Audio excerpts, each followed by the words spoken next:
Welcome to my YouTube channel golden media. Subscribe ಮಾಡಿ, bell icon ಒತ್ತಿ.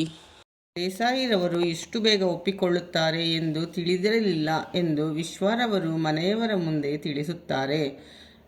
ಭಾರ್ಗವಿರವರು ವಿಶ್ವರವರಿಗೆ ಬೈಯುತ್ತಾರೆ. ನಿಮ್ಮ ತಂದೆ ಒಂದು ಮಗುವಿನ ತಾಯಿಯನ್ನು ಒಪ್ಪಿಕೊಂಡಿದ್ದಾರೆ. ಒಂದು ಮಗುವಿನ ತಾಯಿಯಿಂದ ನಮ್ಮ ವಂಶ ಉದ್ಧಾರವಾಗಬೇಕಾ ಹೇಳಿ ಎಂದು ಕೇಳುತ್ತಾರೆ. ಆಗ ವಿಶ್ವರವರು ಹೇಳುತ್ತಾರೆ, ನನ್ನ ಅಪ್ಪ ರಾಮನ ಎಲ್ಲ ಆಸೆಗಳನ್ನು ನಡೆಸಿಕೊಡುತ್ತಾರೆ. ಖಂಡಿತವಾಗಿಯೂ ರಾಮ ಮತ್ತು ಸೀತಾರ ಮದುವೆಯಾಗುತ್ತದೆ. ನಾವು ತಂದೆ ತಾಯಿಯ ಸ್ಥಾನದಲ್ಲಿ ನಿಂತು ಮದುವೆ ಮಾಡಿಕೊಡೋಣ ಎನ್ನುತ್ತಾರೆ. ಭಾರ್ಗವಿರವರು ಸುಮ್ಮನೆ ಇರುತ್ತಾರಾ? ಯಾವುದಾದರೂ ಉಪಾಯ ಮಾಡಿ ಮದುವೆಯನ್ನು ನಿಲ್ಲಿಸಲು ಪ್ರಯತ್ನಿಸುತ್ತಾರೆ.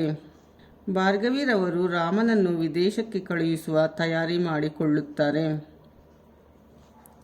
ಇನ್ನೊಂದು ಕಡೆ ದೇಸಾಯಿರವರು ಅವರ ಆಸೆಯನ್ನು ರಾಮನ ಹತ್ತಿರ ತಿಳಿಸುತ್ತಾರೆ. ಸೀತಾರವರ ಹತ್ತಿರ ಮಾತನಾಡು ಎನ್ನುತ್ತಾರೆ. ನಂತರ ರಾಮ್ರವರು ಸೀತಾರ ಮನೆಗೆ ಬಂದು ಸೀತಾರವರ ಹತ್ತಿರ ಮದುವೆ ಬಗ್ಗೆ ಮಾತನಾಡುತ್ತಾರೆ ಮತ್ತು ಏನು ಮಾಡಬೇಕು ಎಂದು ತಿಳಿಯುತ್ತಿಲ್ಲ ಎನ್ನುತ್ತಾರೆ.